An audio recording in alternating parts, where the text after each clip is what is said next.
Perfect, thank you so much. Now, I'm just going to give you an overview of the next generation internet. We have been a growing community and welcome increasingly new members. I'll just share my screen. Here we are.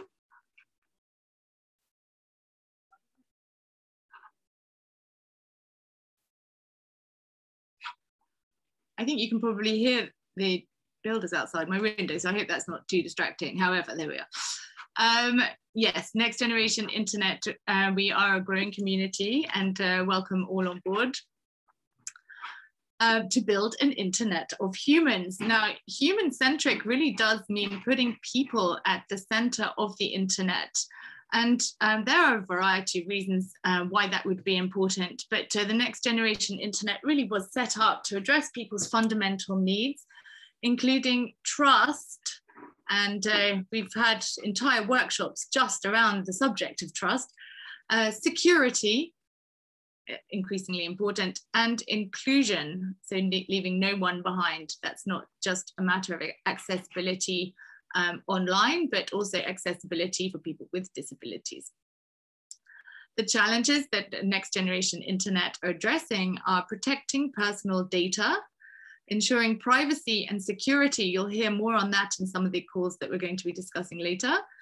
Combating disinformation online, guaranteeing access and freedom of choice, respecting fundamental rights, and enforcing ethics and sustainability by design.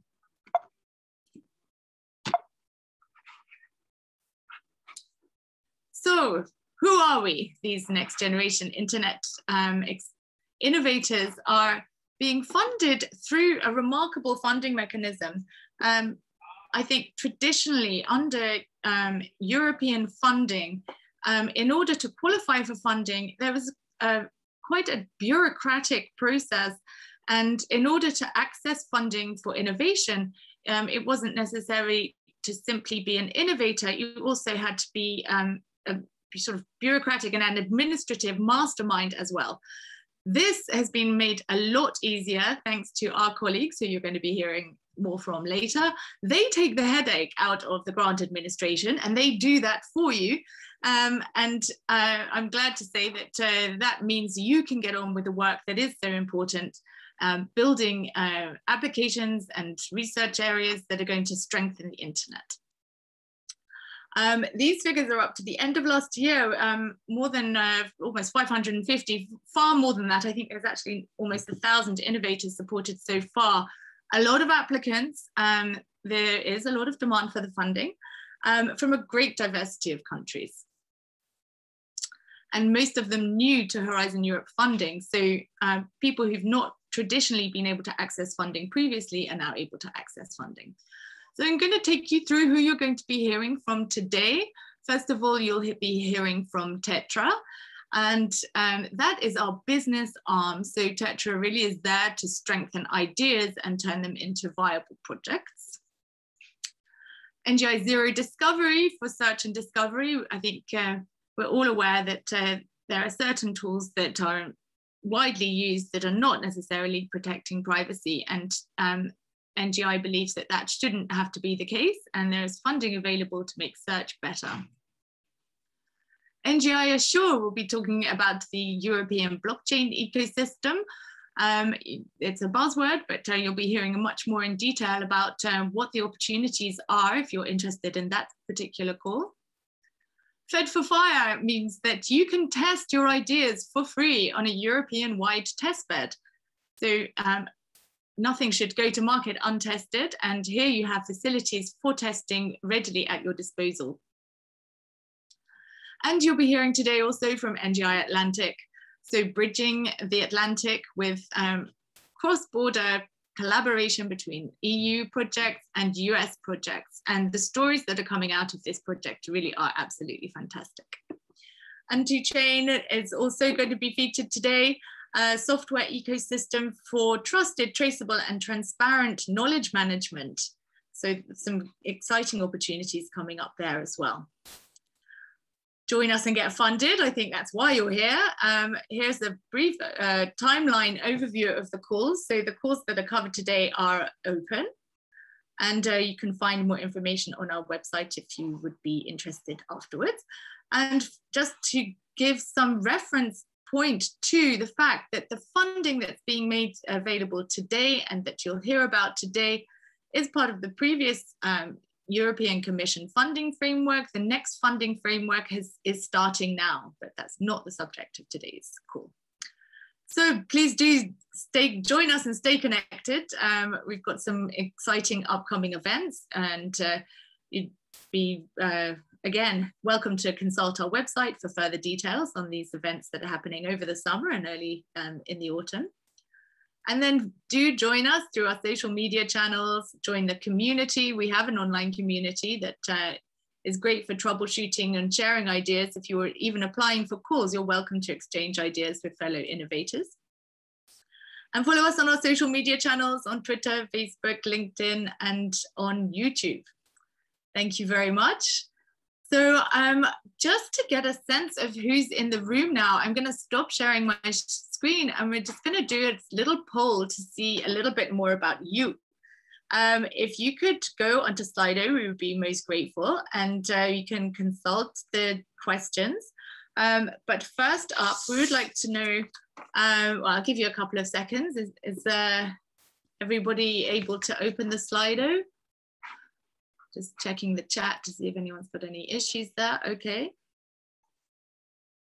All right, well, we'll go ahead and launch the first poll. So we would like to know, which field of expertise do you come from? Which field of expertise do you come from? Ah, great, getting some answers in there, thank you. Give you a couple more seconds. Yes, we can share the link again. Clementina, could you put the link in the chat?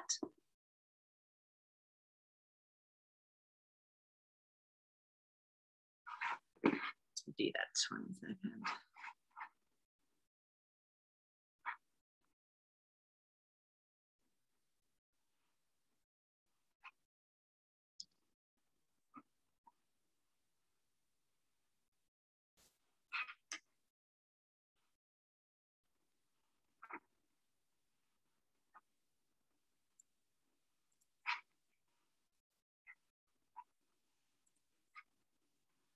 Oh, there it is. Okay, excellent.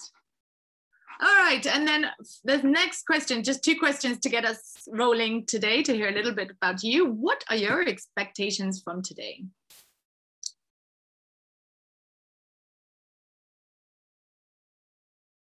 Great, yes, want to hear all about those calls.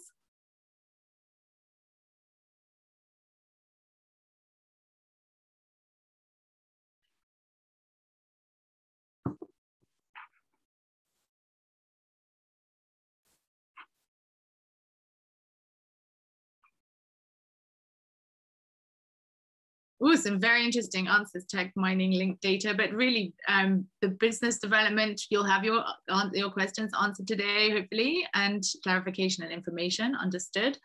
And yes, hearing more about those calls. Excellent, yes, linked data is very relevant for NGI Zero Discovery, yes. Thanks so much, great. Okay, well, without further ado, I'm going to hand over to Pietro. Pietro, are you there? Hi there. Yeah, hello. Hope you can hear me well. Share your screen. Can you hear me? Everything's fine?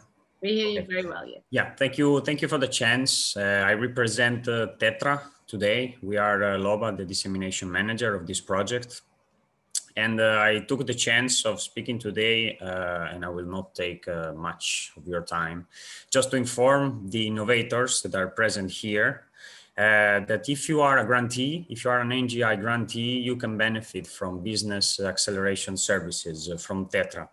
Either if you are in progress, if you just awarded cascade funding, or even if your program is finished, even though I think today we have innovators that are currently working on their projects.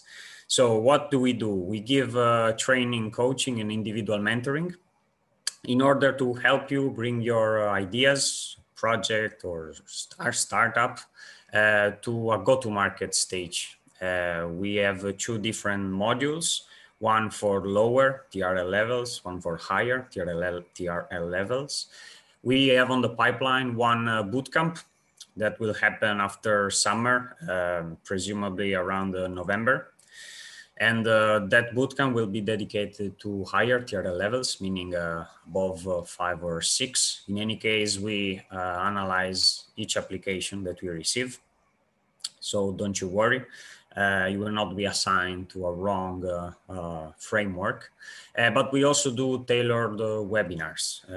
In this moment, we are focusing a lot on intellectual property for open source businesses, intellectual property for coding. We have the Intellectual Property Institute of Luxembourg that is taking care of this aspect, that is currently also collaborating with the coordinators that we have here today. So whatever you need, drop us an email at our info@ email that you see on our website that was kindly shared on the chat. And it is true that we give, let's say, group services, meaning for certain projects, for certain people. But if you have a specific need, we are very happy. We are very happy to help. Yes, the application for Tenderio, I guess you're referring to that. It's not an excuse. The coordinator of that call is momentaneously hospitalized due to COVID, but he is fine. I will recover very soon. But I forwarded your request to his employees, who will be back to you as soon as possible. Duly noted, and your request was taken into consideration and forwarded. This is it. Oh, you're very, very welcome, Sebastian. This is it. I don't want to steal any more of your time. Just wanted to be sure that who is here today is aware that you have this opportunity. Needless to say, it's free of charge because we are a project as the RIAs that you are working with. So thank you very much.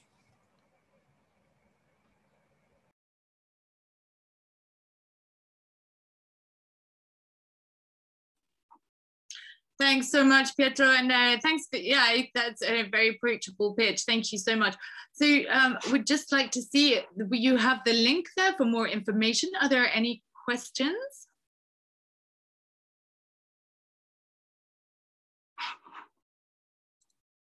Don't be shy. So, well, you may want to consider some questions, but in the meantime, I think Clementina has a poll that she'd like to just see following that. Actually, I mean, as I didn't see any questions, I think we can move forward with the first presentation of the open call of NGI 0. Excellent. And I think we have Mahil down, but is it you who's going to be presenting today? Yes, I am. And I think for us, I can specify something up first. It makes sense. We're mentioned twice here in the program as we first started organizing two open calls, two of the first open calls of the entire NGI initiative, and later joined the NGI Assure call together with Funding Box, amongst others. And so in my presentation, I can cover both of these at once. I think that would make sense. Or we can circle back to NGI Assure later. I don't know, Catherine, what would make sense for you? I think, should we start with 0? Would you like to explain? Yeah, we'll do that. Let me share my screen. A minute.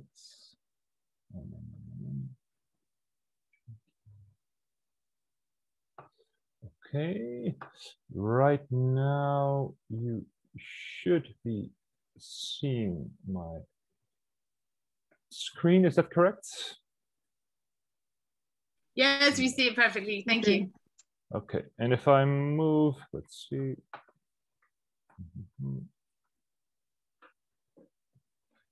1 minute. I'm not too familiar with this setup. I want to be sure you can actually see. We see your main slide, and we see the next slide as well. But that's okay. Let me see. I don't know if I can alter that. That's not no problem. If it's readable, it's perfect. Exactly. So thank you all for being here. Very nice that we could join you. My name is Joost Achterhoek. I am with the Dutch internet charity NLNet, the NLNet Foundation. And today I'll be discussing a bit on our open calls, and specifically the one focusing on improving search and discovery as part of the NGI initiative. As I mentioned before, NLNet, since the first days of the launch of the next generation internet, has been coordinating two research and innovation actions, as these calls are, these funding programs are called. One focusing on privacy and trust enhancing technologies, which is a fund that is currently closed right now, as we have allocated the funds. And the other being search and discovery, which is what I'll be talking about today, as this is still an open call, and we're very welcoming to new applicants, new applications. I think this slide covers a lot of how we tend to approach these funds, as well as other programs. The key characteristics of our calls include the fact that we have a bi-monthly open call. Every 2 months, a call opens and another call closes, and we start with the review process. The current deadline, if I'm correct, is August, the 1st of August at 12 o'clock Central Eastern Time. Summertime, of course.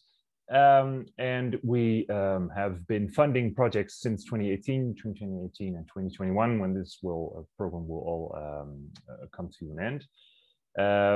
And thankfully, because search and discovery is still an ongoing effort, we're still very much looking for interesting projects, have not allocated the funding yet to these projects. We're in the process of requesting an extension for another year for search and discovery to move to 2022, which would give us new applicants more time to apply with great new ideas. Our projects, initial projects, vary between people requesting 5,000 and 50,000 euros. There are additional grant opportunities possible after a successful first grant. And we have, stemming from the history of NLNet, a number of requirements that we feel are important for NGI funded projects to actually benefit the internet and actually contribute to the next generation internet. And that is why we are not alone in NGI Zero. We are together with a number of organizations and expert organizations, NGOs, nonprofits. And together, as mentioned on this slide, we try to have projects walk the talk and address a number of very important aspects of internet scaled technologies, such as including a security quick scan with radically open security or security partners. We provide support to help projects with their localization with a Translate House, an organization stemming from South Africa that has a lot of expertise in ICT internationalization and localization. As I mentioned before, there are 1 or 2 strict requirements for our calls, where we only fund free and open source software, contributions to open standards, open hardware, like the technology that we fund. We feel because it's funded with public money, it should go to the public. It should contribute to the technology commons, where everyone can use and extend and modify and study this technology. And I guess that's the gist of that. That's the gist of what NGI Zero has been doing. As I mentioned, the NGI Zero consortium and the calls are spearheaded by us, by the NLNet Foundation. More information about us on the NLNet website, but a brief summary is that we are an internet charity stemming back to the early 80s, pioneering internet activities in the Netherlands. NLNet was one of the first internet service providers in the Netherlands. And these pioneers, some of which are now in the Internet Hall of Fame, contributed, among others, to like the first EU-US open internet connection. The money that was made at that time was put into a foundation, that's us. And ever since, we've been funding open standards, open source software, any technology that contributes to an open information society. The idea of our calls and now to the currently open search and discovery calls always been that we do not want to waste people's time when they could be actually using the money that we fund them with on their work, which is why we think we have a very lightweight application procedure where we have a number of criteria as detailed here, where we review every project with. Because we are internet charity or because we are a charitable organization, that has a number of benefits where we can easily fund and support a wide range of like type applicants. I'll mention that a bit further along, but the idea here is that you simply write up an application after which we review it, and if deemed fitting with the grants and worthy of the money, the procedure after that is very lightweight.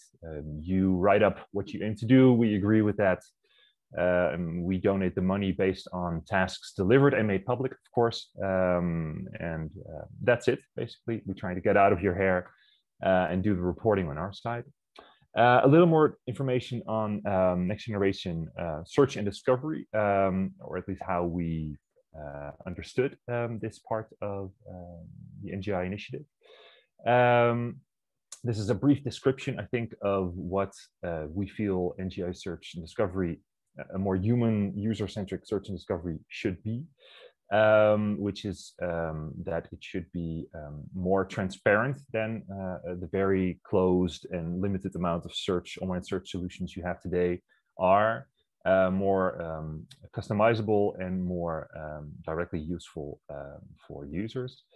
I want to have 1 minute now, if I'm correct, so I'll keep it short. There are a number of projects that I'm mentioning here that have been funded since the start. Some academic, some stemming from the open source space, which are currently very much in use, like the search engine aggregator Cirx.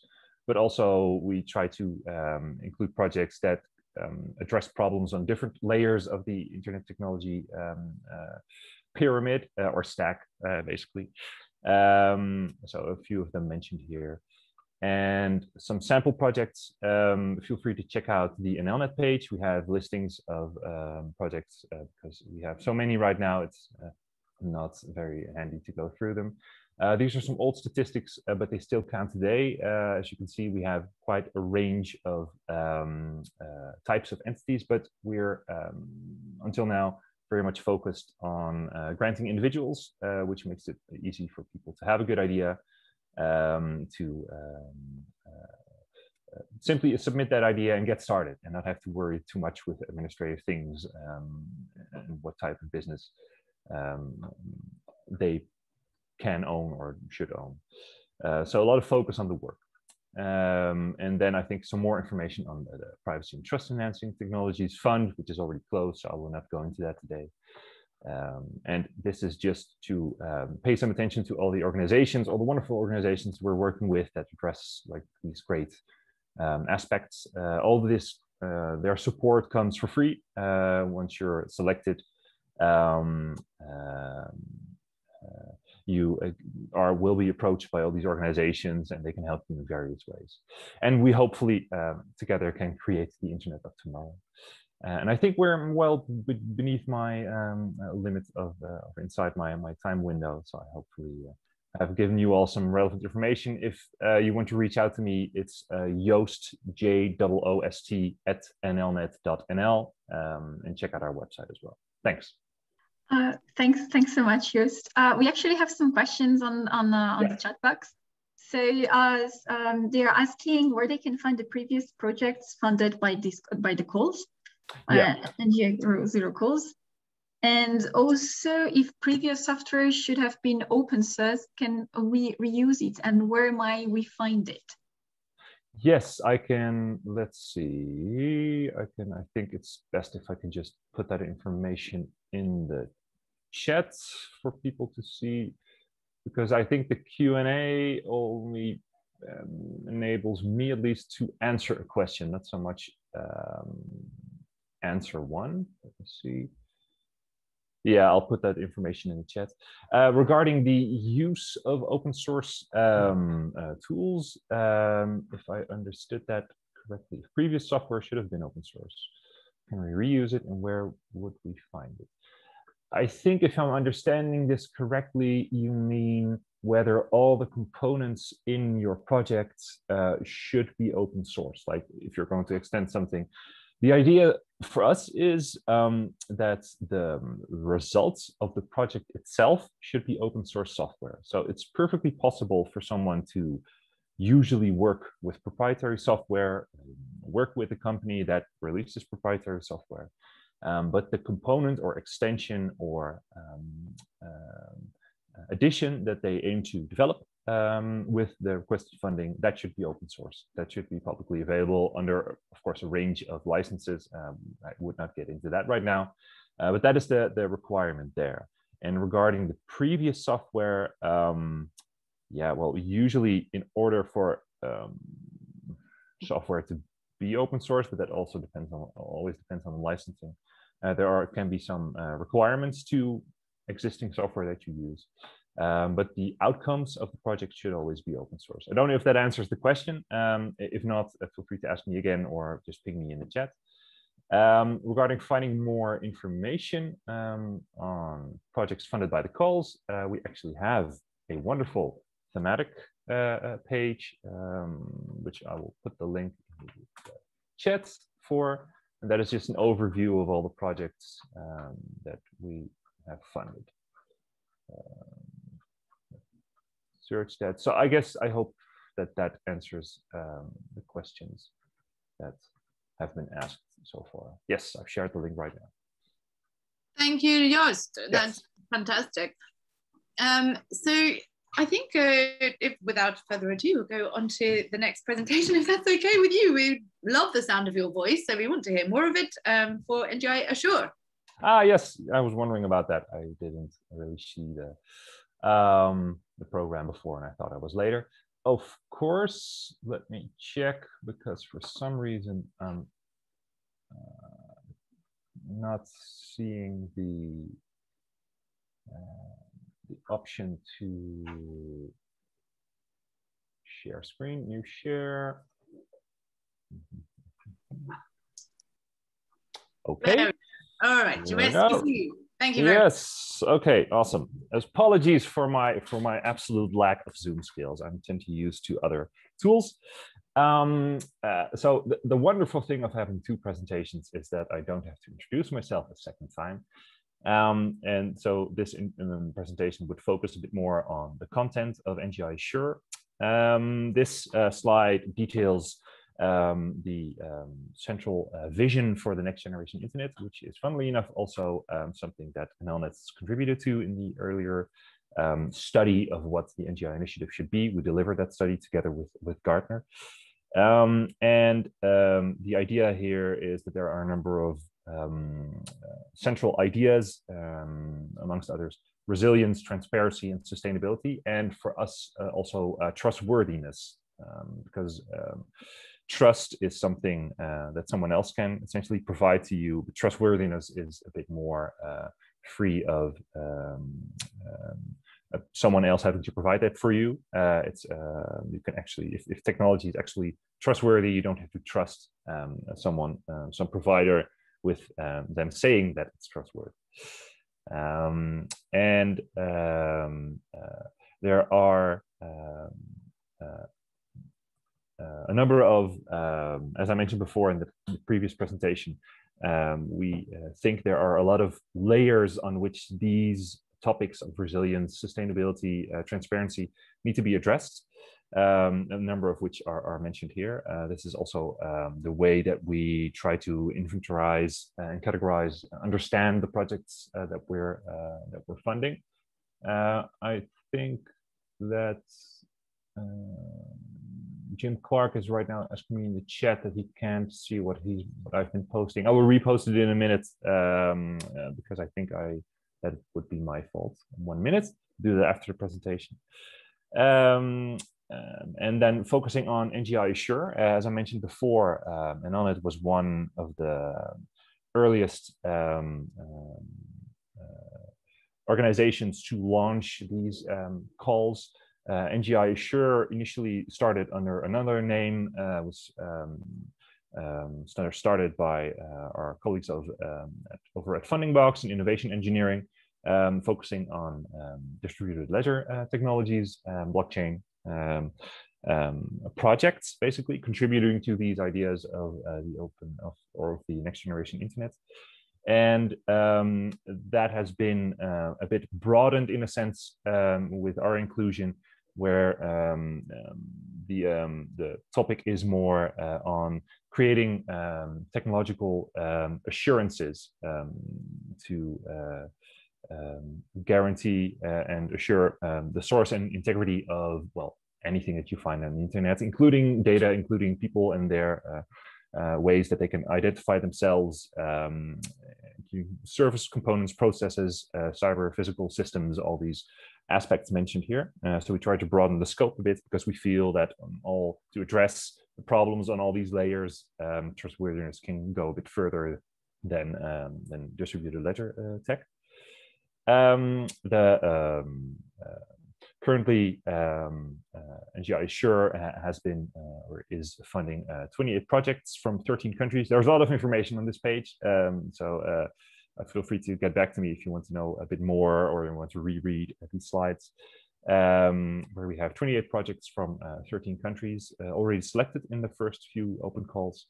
And with the upcoming deadline, as I mentioned, in our run of bi-monthly calls, 1st of August. Also here, the same process applies. We have back-to-back bi-monthly open calls ranging with projects ranging from 5 to 50K with possibility to scale up to 200,000 euros for subsequent projects. So after the first one has been successfully finalized, there's the possibility to reapply basically for extended funding. And also here, we feel that we can very much benefit from our organization being a charitative foundation, meaning that we are able to fund individuals, groups, businesses, people working at universities, research institutes, which really broadens the scope for what we are able to fund. And also with search and discovery and with our privacy and trust enhancing calls, we've noticed that we've been able to grant about 90% plus people entirely new to H2020 funding, which we feel is great because we think that the entire idea of this cascading funding, this intermediary party to select and find interesting R&D work to fund should be meant to include way more researchers that may feel a bit scared to apply for H2020 funding or are simply not aware of it. So we hope to do that. These are a number of topics that we try to focus on with NGI Assure. The idea of digital assurances coming from both improving existing critical components, so quantum-proof cryptography, public key infrastructure, which is what they use all across the internet and in technology, but also distributed ledger technologies, conflict-free replicated data types for uses in backup and storage and safe data preservation, but also like tamper-proof open hardware, which can provide certain assurances of reliability and integrity of data. So if you have a project in any of these fields, feel free to apply with us, and we'd be interested in hearing what you want to do. This is just a brief summary with a lot of logos, hopefully some of which you will be able to recognize. Great projects such as CryptPad and GNU-net, Namecoin, and ActivityPub projects. And also here, we just tend to follow the same type of approach, as I mentioned, with back-to-back bi-monthly open calls and a very lightweight procedure to apply to this grant. And I guess for me, that is all. This presentation would be a bit shorter, so feel free to answer or ask me any relevant questions right now, and I'm free to answer them in the chat or just in voice. Let me check. Thanks so much, Joost. Yes. Fantastic presentation. I really like the graphics in this presentation. Yeah, that's my colleague Michiel. I'm horrible with anything relating to Is it? Oh, we'll plus on our compliments. He's very good at that. Yeah, so I really like the approach. He's good at everything, right? Yeah, he tends to be, yes. In case the community is unaware, Michiel, Lenaers, and Joost, but there's something of legends in the community because they support the innovators. The financing obviously goes a long way, but the mentoring and coaching that and the wisdom, I think, that comes in from both of our colleagues is just invaluable. And when I've spoken to innovators about their experience of NGI, they never fail to mention, particularly you guys. So just to make everyone aware that it's not just about the money. The support is there to really help you flourish with your project to make a better internet. And others have been before you, and the spirit is there to help you continue in the spirit in which they came to the table. So, we'll have a look at some of these questions. So the one question actually that struck me: can an entity apply more than once? I mean, the short answer is yes. I'll let Joost describe any experience he has with multiple entry of yes, we have had a great number of projects applying more than once and also being granted more than once. As I mentioned, we have an idea of a first initial project or application would be ranging from 5 to 50,000 euros. If that project is like successfully finalized, extensions of that project can be applied for, and you basically apply again in the same open call, well, in the next open call, of course, after your work is done, and you to have a level playing field for follow-up projects, the same as for entirely new applicants. But it's perfectly possible for applications to apply more than once, but as I mentioned there, with the stipulation that you need to have finalized a successful project first, and then you can start working on or apply for another project. I hope that answers the question. Paolo, does that answer the question for you?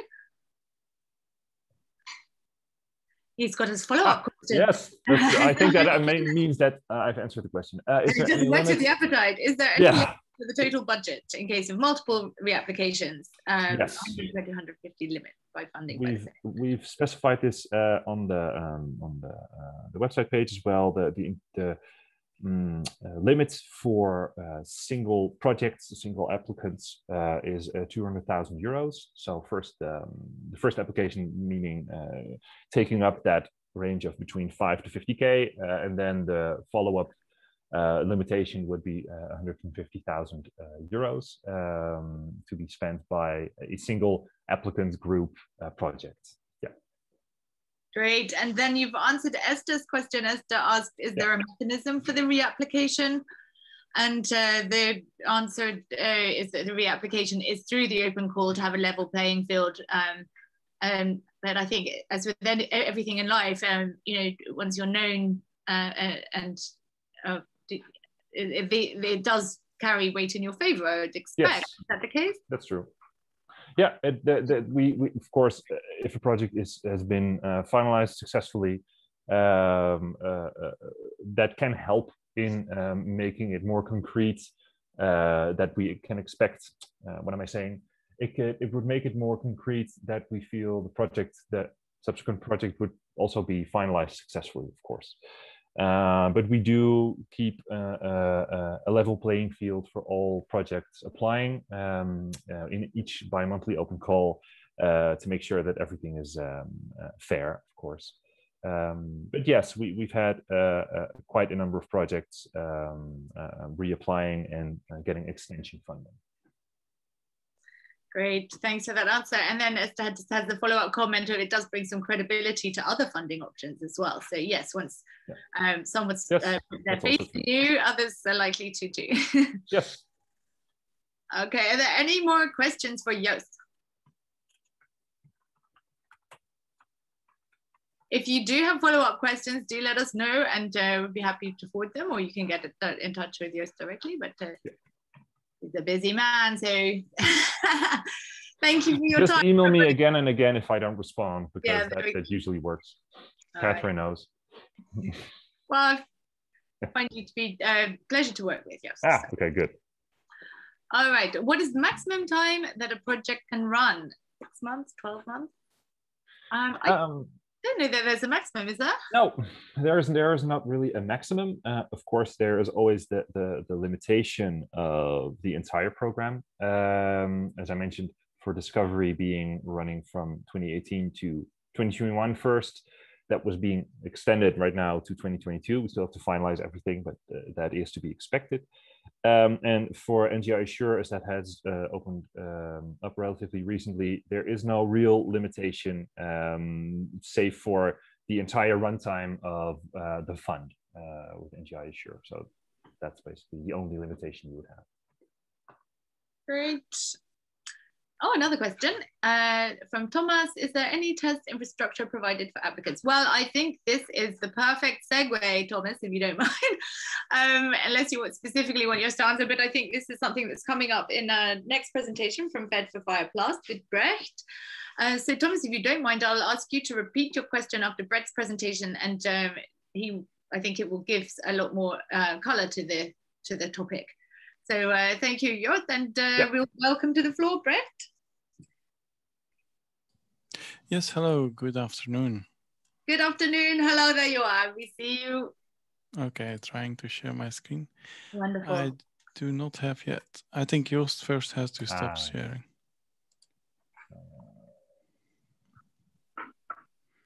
Yeah, that's better. So you see the screen now, I guess. You see your screen, that's perfect. Thank you so much. Okay. So thanks for inviting us. So I'm Brecht Vermeulen from IMEC, which is a research institute in Belgium, and we are the coordinator of Fed for Fire. I'm the technical coordinator there. So I will today present you the current open calls and also what Fed for Fire can do for you. So let's first start. So actually this answers, I think, the question that is on the floor. So Fed for Fire is actually having assets, testbeds, which makes it available for others to use them. And testbeds is a collection of hardware, of real infrastructure, as you can see in the pictures. And the domains that we are covering are also indicated in the picture. So networking, wireless, IoT, big data kind of things. So this infrastructure is available to you. We have it both in open calls, which I will present so that you get some funding to use them, but actually all of them are also open in open access. So you can today just register for an account and use this, this kind of infrastructure. To immediately go to the important things, so the open call 9 is open, and there's also a continuous SME call, which is on the next slide. So the open call 9 is what we call a medium size call, and it's about 55,000 budget per experiment, and 4 will be funded. Duration of the experiments is typically about 5 months. And there's also some budget for the patron. So each experiment has a patron which can guide you to the best way of doing your experiment on the testbed. The deadline for this one is the 7th of September. And what we ask is to submit at least 1 week before, so 31st of August, a one-pager describing your ID so that we can assign the right testbed for you, that we can see if it's in line with what Fit for Fire can do before you write the full proposal. So all these details are of course also on the website fitforfire.eu, but I'm just summarizing them here. As I told, there's also a continuous open call for SMEs. So the previous call is also for larger companies, but this one is specific for SME. Each 2 weeks there's a cutoff date. So next cutoff is actually, well, tomorrow, but that might be a bit too early. So the next real one is the 27th of July. And here the budget is a bit smaller. So it's maximum 12,500, and typically there's 2,500 for the patron here. So that's a smaller budget, but in fact, the goal of this call is to put you over the learning curve of using the testbeds to see if it's the right place for you to do your experiment, and actually experiment, just fund a starter experiment for you. So that's the 2 open calls. Eligibility and conditions, so they are all open for single parties. And there was also a question, what with multiple submissions? So in our case, you can submit multiple proposals, but only one will be funded anyway per call. So what do we have on board? I had a first slide showing you in a summary what it is. Here we have a more close overview of the testbeds. So they are spread over Europe, and each testbed, some of them have multiple or support multiple kind of technologies like wired big data clouds kind of research, while others are supporting wireless IoT. So this graph can help you in that. But we have also the portal.fitforfire.eu, where we have like a kind of discover our testbeds, which helps you in selecting specific aspects and bringing you up with the with a summary of the relevant testbeds. So this should help you to choose the right testbed for you to use. In fact, Fit for Fire is a federation of those testbeds, and what we mean with that is the main goal is to have to make it easy for the experimenters to use all these testbeds, because before Fit for Fire, those testbeds did exist, but everyone has its own accounting, its own tools. So what we did is to make it possible for single account, single tool to use all those testbeds. And of course, you can just focus on a single testbed, but you can also use multiple testbeds. For instance, for scaling up, for comparing wireless resources with each other, etc. So this is possible with Fit for Fire. And of course, all the testbeds are remotely accessible. So you can remotely access the resources. For instance, here you build multiple clouds on this testbed. You interconnect them with some networking, all in the same data center, and you can experiment with those technologies. Apart from the European testbeds, we are also federated with US testbeds and also Brazilian ones. So you can actually also use testbed resources over there. So for instance, deploying a virtual machine in the US, East Coast, West Coast, to see what your service can offer to users over there is perfectly possible with this setup. This is a screenshot of the user tool. So it's like graphical interface to just drag and drop your resources that you want to use, maybe to interconnect them, to specify the specific properties of each resource, and then you can start using those resources. As I mentioned, besides the open calls, we also have open access. So it's actually free for research. It can be that some testbeds limit the number of resources that you can use, but mostly if you ask and you specify what you want to do on the testbed, there's no problem on that. And also the support might be more limited, but actually the support is very good on all testbeds. So tips for a good proposal. focus on testing on testbeds. So it's not our goal to fund the development of tools as the previous projects have done. Also focus on something that you cannot do yourself yet.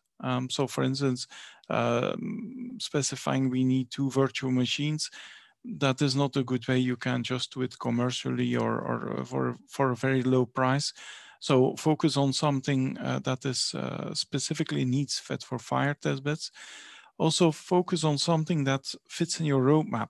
So do not just invent something to please Fed for Fire, because that's not the way we aim at. We aim at making it possible for you, for an SME, for small companies to get improvements and to make it better what they have developed. You will probably read in the call text that multiple testbeds can be an added benefit. That's true, but you should not put in testbeds just to add more. It should fit the same goal. For instance, if you have a wireless thing or an Internet of Things application you want to test, maybe it can be beneficial to test it on different kind of devices or different environments. So that makes really sense. But just saying I want a virtual machine on one test, but a virtual machine on another, that might not make that much sense. So also make it very clear what you are aiming at. And that was actually the small presentation I wanted to do on Fed for Fire Open Calls. You can contact us on my email address, or more in general, contact@fedforfire.eu, or you can go to the website's portal or the fedforfire.eu for more information. So thanks for listening, and I'm open for any questions. Thanks so much, Brecht. Amazing. It's just like everyone's Christmases are coming at once. You've got so much fantastic infrastructure and just available, and help is at hand on that. So are there any questions specifically for the Fed for Fire testbeds?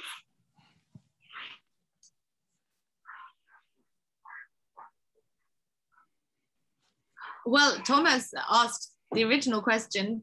Thomas, is there enough there to inform you fully on the infrastructure?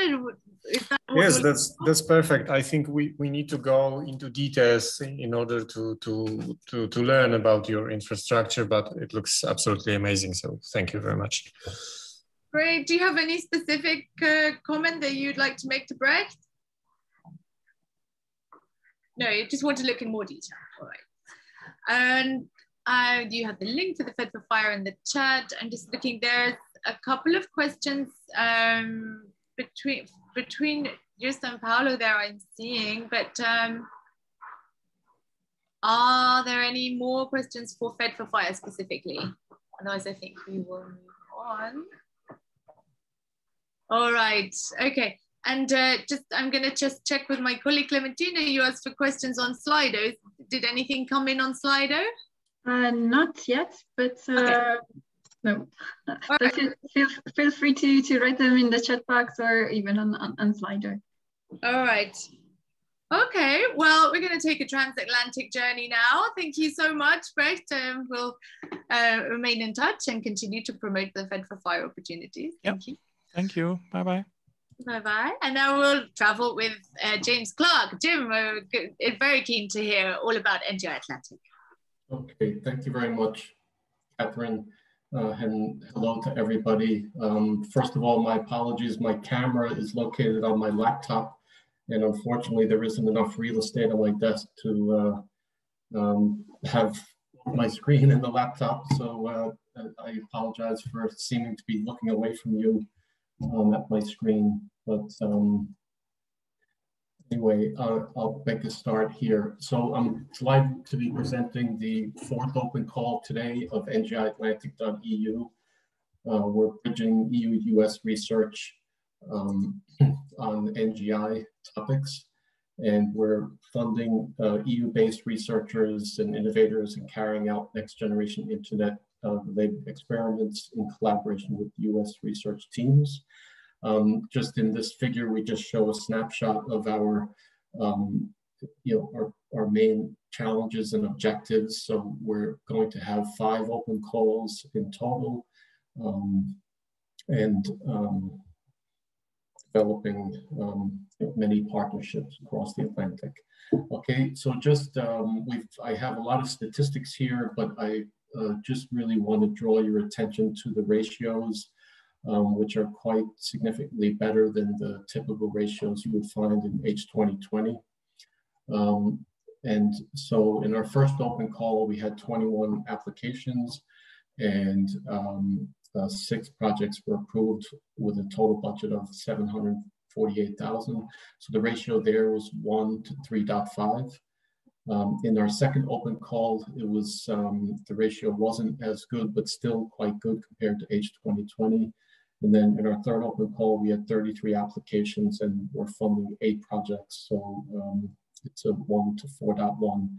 And then in the middle of our open call 3, we had great news that the National Science Foundation of the US now have what they call a Dear Colleague Letter, or DCL supplement fund for funding US participation. I'll go into this in a lot more detail later. I just want to talk briefly about the strategy on our open call topics, why we're picking these particular topics at these particular points in time. The strategy that we've used since the beginning, because it's very important to note that the focus of our EU-US projects is on experimentation of results in the NGI topics, and not the actual research and innovation. So very similar to what Brecht said in relation to Fed for Fire. When we have contacts from the various innovators asking about what they can actually pitch for the projects, if they're pitching to do a lot of research and innovation as opposed to experimentation of results, we tend to send them to our sister RIAs, the other NGI RIAs, to do the research and innovation. So it's the experimentation of the results that we are funding with EU and US partners. So the strategy was based upon the fact that there were some early NGI RIA projects, and you've heard about some of them today, NGI Zero PET and NGI Zero Discovery, the Ledger project. So we decided to use these topics initially in our first 2 open calls. So the privacy and trust enhancing technologies, decentralized data governance, and the better search and discovery, because we knew that there were some results already blossoming from these projects, which started about a year before we started. And then in our second open call, again, we focused primarily on the same topics, because again, there wasn't enough results yet coming in the newer RIA projects. And we also added another topic on experimental platforms interconnection. So this would enable mature experimental platforms from both sides of the Atlantic to interconnect with one another and be available for innovators to run some tests and experiments on. And then in our open call 3, some of the other projects like ESIF Lab and DAPC started to have some results. And then we also started a new topic on greening the internet, which I'll go into in a bit more detail in a minute. Okay, so the main focus for today is on open call 4. So as I mentioned before, the National Science Foundation is now more involved with NGI Atlantic. They have a funding mechanism for US participation. So they've obviously become more active with us in looking at the topics for the open calls. So we had a number of workshops with them, and we have, in addition to 2 of the earlier topics that we had in the open call 3, we've decided to add 3 new topics, one on service and data portability, and one on open internet architecture renovation. These topics are coming from the NGI RIAs. And then the NSF also wanted us to add another topic on internet data sharing and interoperable services, because this is one of their programs that they would like to have their innovators work, or their platforms work with EU innovators. Okay, and then we also decided that we would continue with the topics from the previous open call, because they only have one opportunity. So we're sticking with the experimental platform interconnection, strengthening trustworthiness and resilience of internet, and the greening the internet, a sustainable and climate-friendly NGI topic. And then after each open call, we monitor and reflect upon the topics, and this factors into our decision for the next open call. So this is just a bit more information about the open call. So it's open from the 15th of June until the 15th of September. And the information is available here on the website. And there's also information on the NSF DCL available here. I'll go into a bit more detail in a few minutes. So again, I'm showing here that we have, these sort of two categories. So one on the EU-US experimental platforms interconnection, and then a category on having experiments within the key enabling technologies in the 5 topics.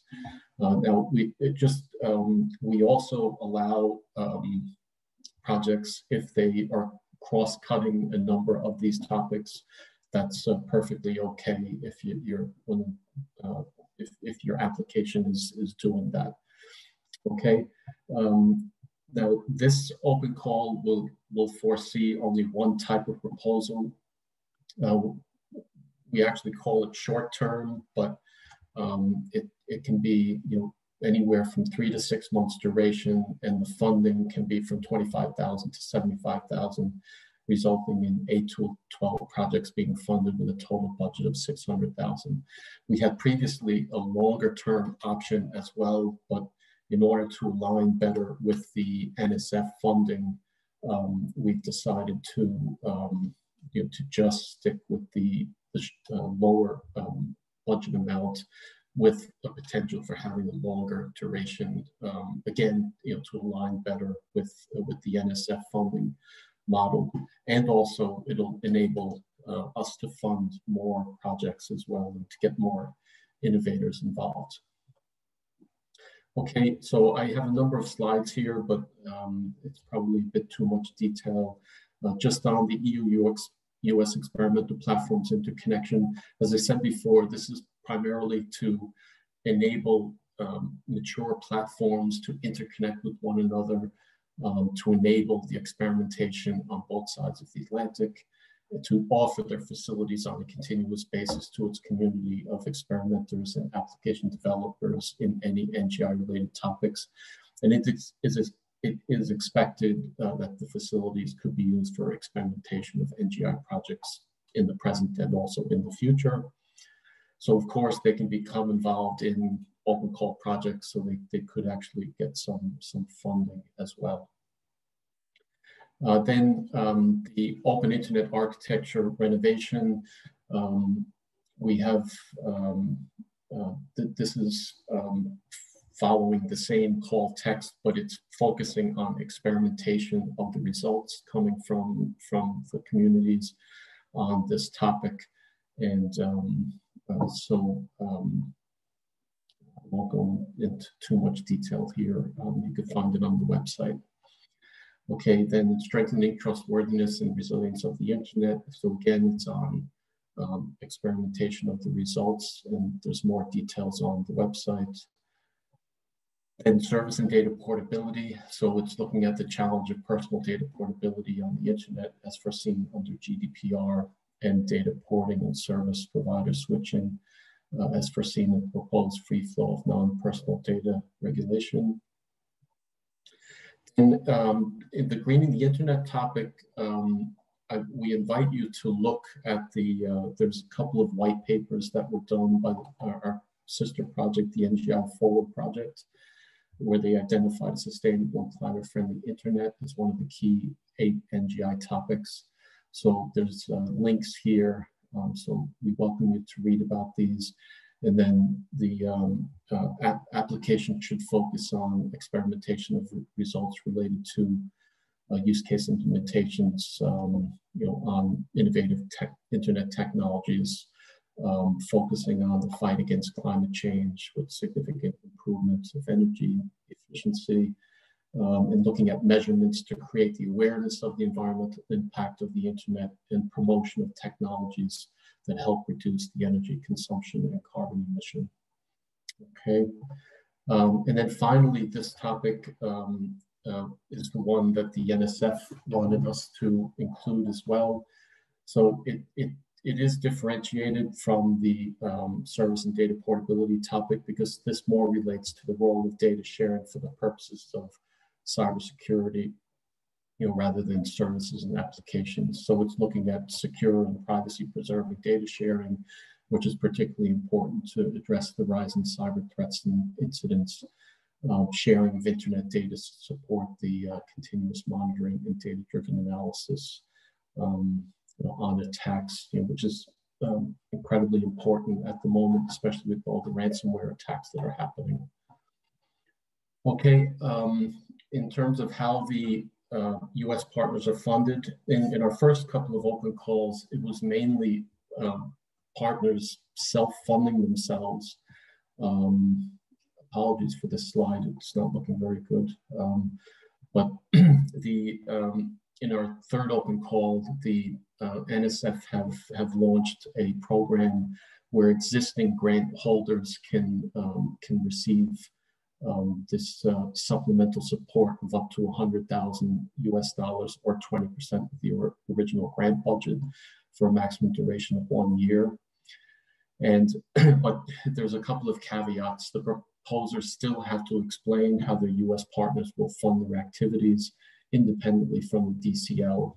That's in case it doesn't make it through the merit review process of the NSF. And then all supplemental funding requests are subject to the merit review process. Okay, and in terms of the process itself, it's fairly straightforward. The deadline for the submission of the NSF is DCL is 1 week following our deadline. And there are 4 specific things that need to be included: a summary of their active research award, that the supplement is being requested on top of, the project description that was submitted to the open call. That's very straightforward. They just take that from our application platform. A bio sketch of the EU lead partner, 1 pager. They actually use the information from the application. So those 2 bullet points are actually covered just by submission of the PDF version of their application, and then justification of the need for the supplemental fund request. Okay, and there's the website with all the details. Now, again, I don't know what happened to my slides, but if the DCL doesn't match the requirements, there are some other potential opportunities, in the NSF domain, in the cloud area, the infrastructure area, the program for advanced wireless research, which also has their own supplemental fund for all US-based academics. So it's not as rigid as the DCL. You can be part of any NSF grant and apply for this one, as long as it is applicable to the program of, for advanced wireless research. So that's very important to note. And then some other examples of NSF programs you might want to look into if the other previous ones don't apply. And one of them is the International Research and Education Network Connections, IRNC. There's quite a large number of projects that have recently started, and they have this sort of international element to them. So there's good potential that they'd be looking to work with EU partners. And a number of these are already identified on our Twinning Lab on our website. And if, Finally, the ICE-T program, which was a previous US-EU Internet Core and Edge Technologies program, which was launched at the very beginning of NGI. It was a little bit too early, in fact, for our particular project, but there is a possibility that some of those projects may still be running, and some of the US partners might actually have some funds to twin up with EU partners. So that's something you might want to check into, or you can contact us and we can help you with that. We have a FAQ section with many more questions and answers. And if you still have questions, please send us an email. And if it's a complex question, we can have a call with you one-to-one as well. Okay, so thank you for your time. And I'll just check now to see if there's any questions. Thanks so much, Jim. Yes, there's quite some questions here. So we'll get to the Slido in a second, but the question from Paolo, how do we find a US entity interested in specific topics? Well, it has now become much easier, Paolo, with this new NSF DCL, because all of the entities that are part of the two programs, let me just open the slide here.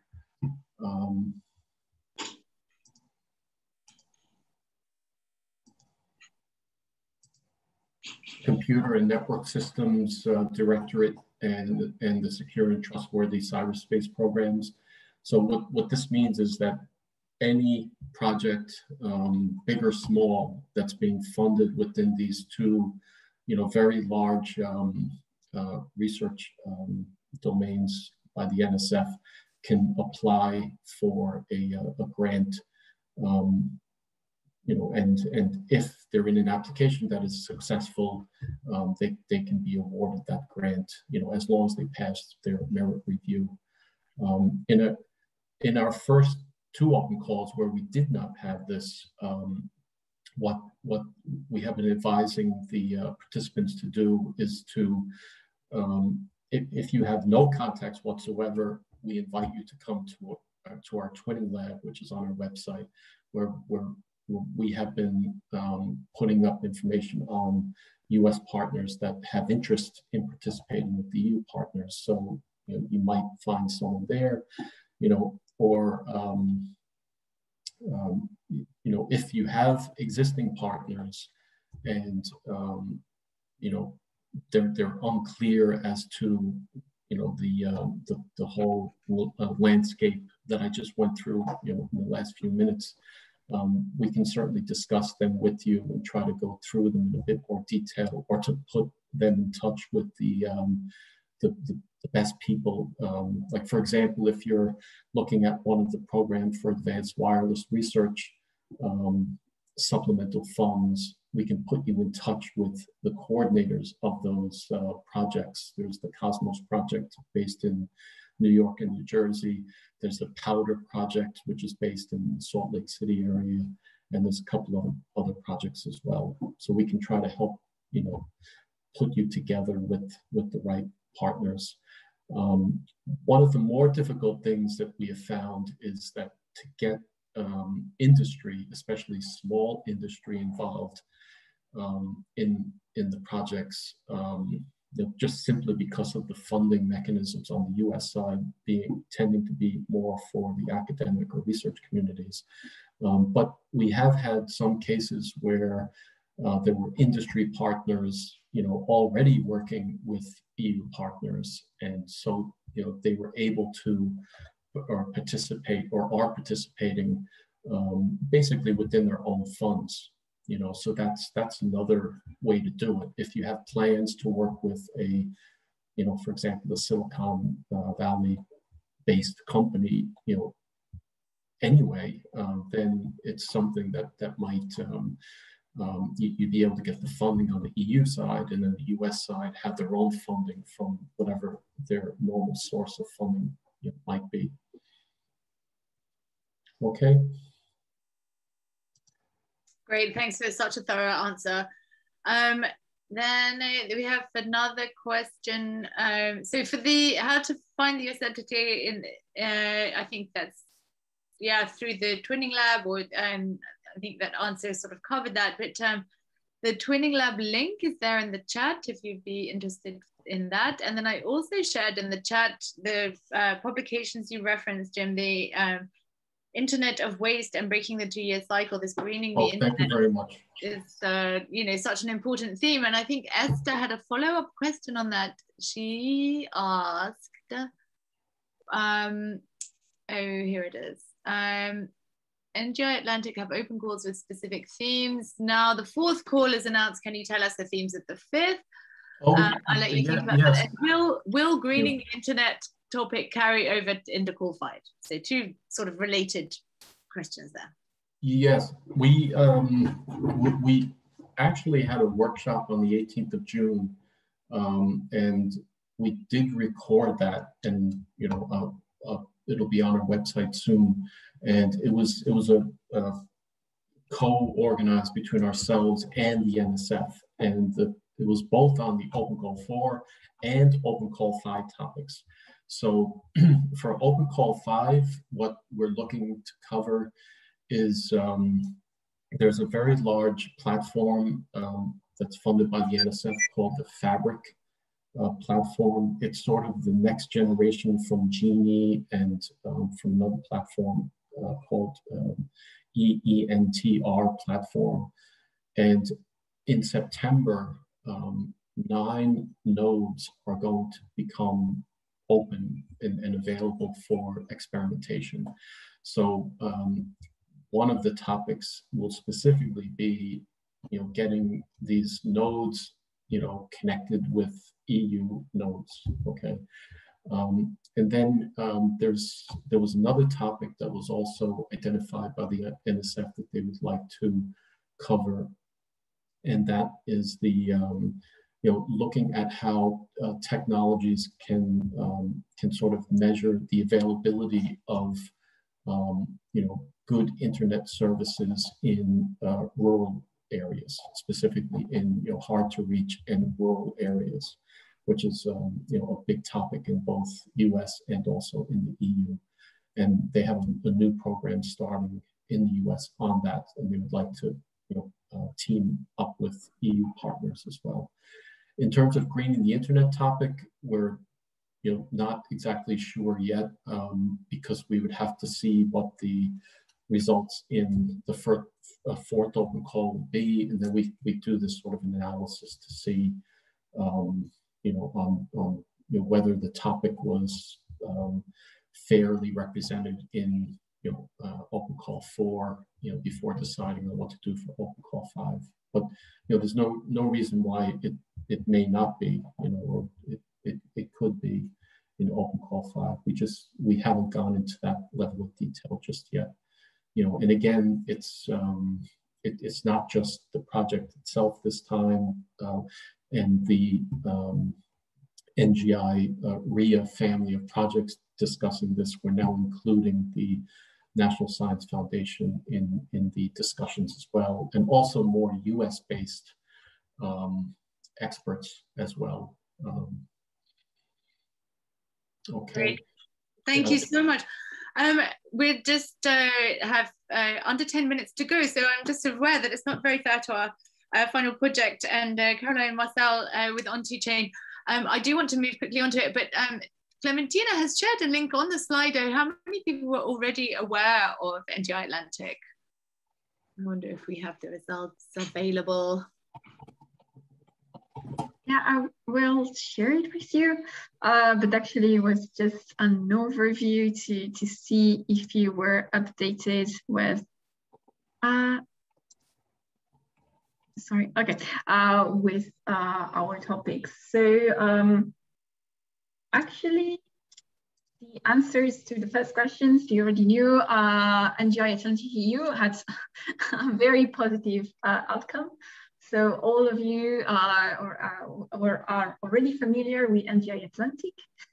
And, oops, sorry.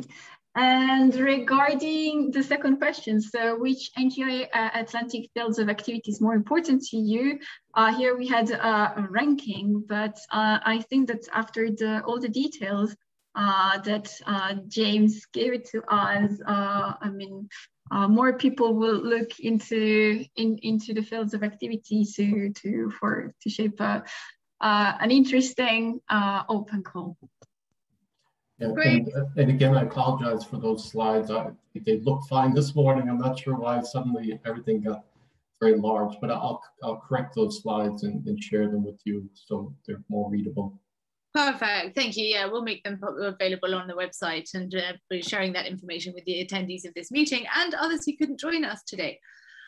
I don't want to rush on because there's obviously so much that we'd like to know, Jim, about the NGI Atlantic, but we do need to do justice to Ontario. So I'll ask you to take the floor.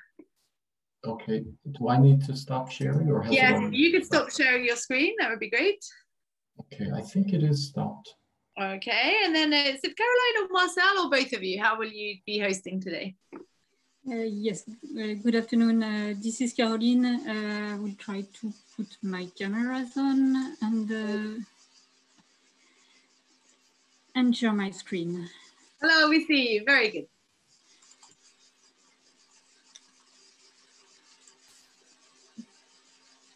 Is it fine? Yes, we see. Okay. So good afternoon, everybody. I am Caroline Barrel, the coordinator of the Ontochain NGI project. We are going to speak specifically of our Open Call 2 that will be launched very quickly. So just in brief, what is Ontochain? Ontochain aims to develop a new software technology stack at the meeting point between the semantic web and blockchain. It has started in September. Will finish in August 2023.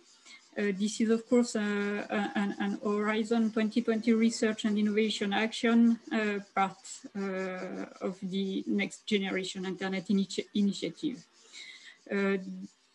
For the whole duration of the project, of the program, there will be 3 open calls with up to for the €2 million funding. So the open call 1, which is more dedicated to research and design specification. So this is about specifying the Ontochain framework as a human-centric, decentralized, and trustworthy solution based on available technology. In fact, the first batch of specification have been delivered by 70 teams in phase 1 of the call, and 7 remaining teams will deliver the full Ontochain framework in September 2021. So this call is already in progress. There will be also an open call 3 that will be dedicated to application and experimentation, so more regarding the deployment of our ecosystem. But what interests us today, this is more the open call 2, protocol suite and software ecosystem foundation, which is about the implementation of the specification that are about to be designed in Open Call 1. So in other terms, this is building the Ontochain concept for the creation of a trustworthy information services exchange process and a more trustworthy content only. This call aims to deliver the Ontochain framework prototype. And so it is coming soon. The date we intend to open the call is the 15th of July. It will be closed the 15th of September. There is a maximum amount of fund of €145,000 per applicant. This is the maximum. We offer also coaching support, access to top infrastructure, visibility and promotion. And in fact, this call is all about co-design and win-win business model. So between the Untitled consortium and the third party that we will be selected in the program. And for this open call too, we plan based on the reflection that we have had on the first outcome of Open Call 1 to focus the call on 6 topics. So the first one, decentralized Oracle for Untitled. The second one, market mechanism for Untitled. The third one, Untitled interoperability and API gateways. The fourth, Untitled network design and scalability. Then semantic-based marketplaces for Untitled. And finally, data provenance in Untitled. So there will be 2 types of projects. Small-scale project with a duration of 5 months and large-scale project with a duration of 10 months. Let's go in more detail on the eligibility and the condition in order to time the selection process. So we are calling for all the internet researchers, innovators, and developers from high-tech companies, academia, and even team of natural persons legally established in a European member state or an associated country. The selection process, so there will be 3 phases. The eligibility check, where the application should go then to the evaluation phase, where the proposal will be evaluated. And then from this pool of proposal, we will select up to 18 projects to go for an online interview, where then the Untitled consortium, helped by the advisory board member and some experts, will decide if the project will go for long-term or short-term, or if they will be on the reserve list, meaning that if one of the long-term project or short-term project fail, at what time or another, we will select then the first on the reserve list to start his project. So quickly, some tips and tricks for a good proposal. Of course, to read the Untitled guide for applicants that will be provided very soon on our website. To use the official Untitled template for your proposal. Once again, this is some material that will be provided also on our website. Be careful in checking if you are eligible, of course. So it is not so hard for people that are used to European projects. It takes the same scheme, let's say. Of course, take a look at our FAQs on our website. It will bring you a lot of insight also. And finally, attend our webinar that will be launched soon. So you will find more info in our website, so untitled.ngi.eu, on our social media, and of course on the F6S portal, where you should also be registered to apply to our course. So I would like just to pass the floor to Marcel, who is one of our innovators in Open Call 1, just for him to give us some feedback on his experience regarding our first Open Call.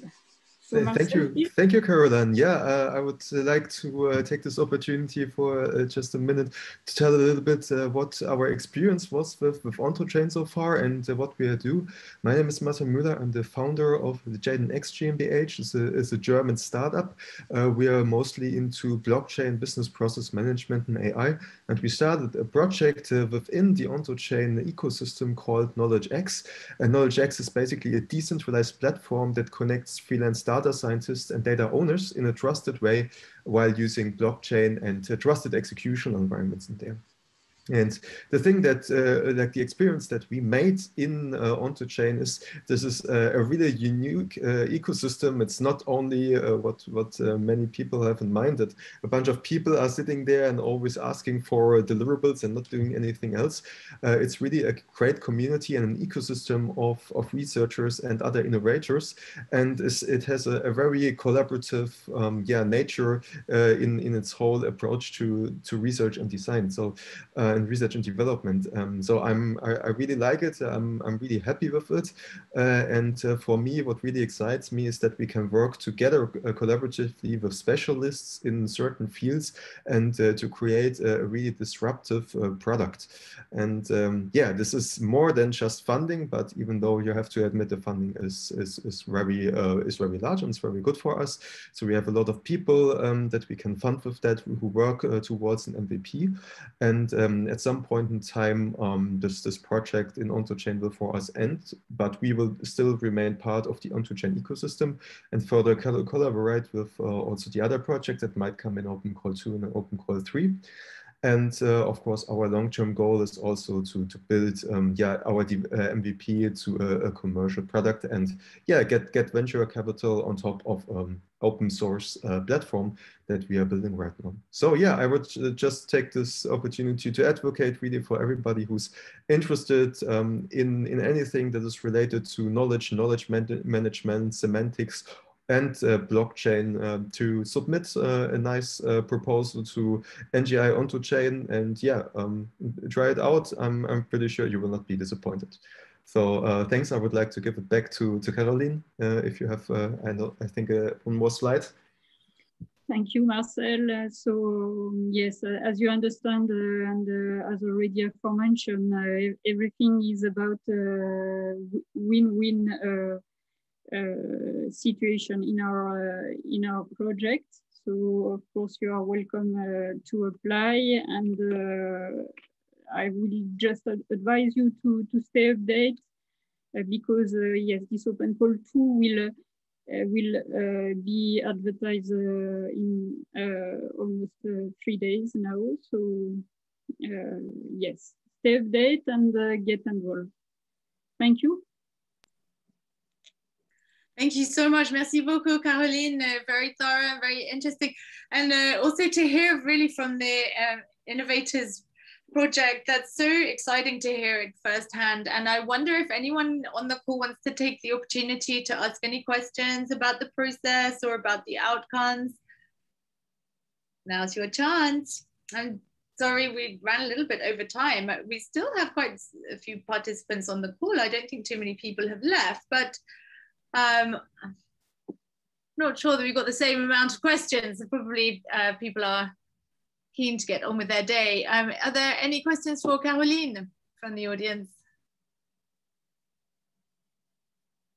I don't see any questions. I don't see any hands, and I don't see any questions in the chat. Okay, well, thank you, Caroline, for sharing your information. And of course, we will be sharing far and wide as soon as Open Call 2 is available. So do stay in touch with everybody looking for both the NGI channels, and if you have a specific interest, so why not follow OntoChain directly as well. So thank you so much. Is there any other burning questions that you'd like to take this opportunity to ask, because it really is a great opportunity to meet the people behind the Internet of Humans. All right. Okay, everybody. Well, with that, we'll say thank you. Thank you for participating. Thank you to the presenters. We really, really appreciate your time. It's just invaluable.